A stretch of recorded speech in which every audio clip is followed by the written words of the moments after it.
Well, you look like shit. Thank you.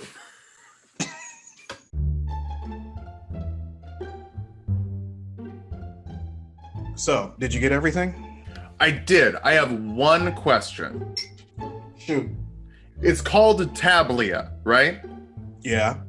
You had the first session take place in Carbon, Yeah. and nobody at the table figured out that this campaign is based off of the periodic table of elements. I know, right? We are literally in aluminum and nobody has figured it out yet. That's insane. Absolutely bizarre. Honestly, part of the reason I agreed to co-DM with you was just so I could confirm that that was the inspiration for your setting. That being said, I have so many plans for the noble gases. That somehow does not surprise me. I mean, basically you have to make them islands because they refuse to play and mix with the other elements. And they've got to be isolationist colonies. It's going to be very fun. Huh. Not gonna lie, never really thought about that before. So I like the feel of everything. It's got some Final Fantasy VII, Final Fantasy VIII vibes from the world building. Oh, thank you. That's pretty much the vibe I was trying to get with this campaign, especially 8. Why especially 8? Oh, because that's the only one I've ever played. You never played 7? I mean, I've seen my friends play it, but at least I've seen Advent Children. So you've seen the sequel movie, but you haven't played the game it's based on. Dude, you're talking to someone who saw Ghostbusters 2 and Predator 2 before the originals. I don't see what the problem is. But at the end of the day, you at least saw the original movies. Did you at least play the remake? Oh, I have the remake. I just haven't played it yet. Why? Because I'm waiting until all the parts are out so I can play the entire thing uninterrupted.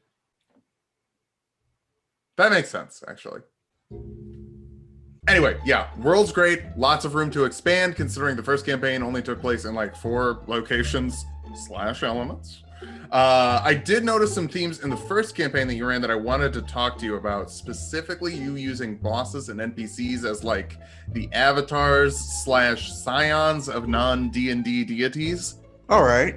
Well, first of all, I liked the idea of using bosses and NPCs as the avatars / scions of the non-D&D deities and using rips in the multiverse to establish those connections.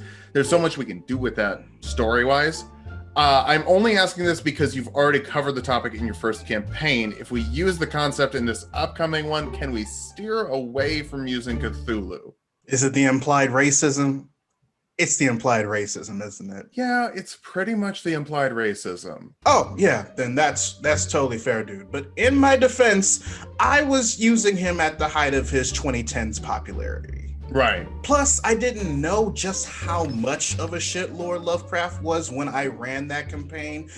It was only like 2 years ago until I figured out exactly what he named his cat. It's not like Cthulhu asked to be born, especially from a shitlord. He's just like the rest of us. He's trying to pay rent, he's got bills, and he just exists because 2 people decided to hook up one day. Exactly. Still don't want to use him as the big bad, though, if that's okay with you. Yeah, that's completely fine, man. Okay, I think I have everything I need to get an outline going. Is there anything else I need to know? You promise you won't get mad? Yeah, I promise. I kind of made a DMPC. Oh, LaRon. I know. I'm sorry, but I just love this character so much. What's their name?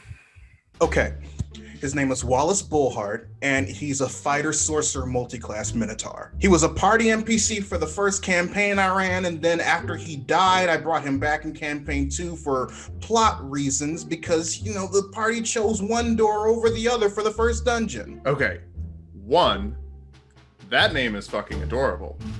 2, you made him a choice NPC? So, you know how in Dragon Age Inquisition, how you either get Dorian or Cole first, depending on whether or not you get support from the mages or the Templars first? It was kind of what I was aiming for with that. I don't know. Also, his husband is a Leonin blacksmith named Ludwig, and he speaks with a Russian accent. Okay, I immediately love him, and I want to be a part of this campaign.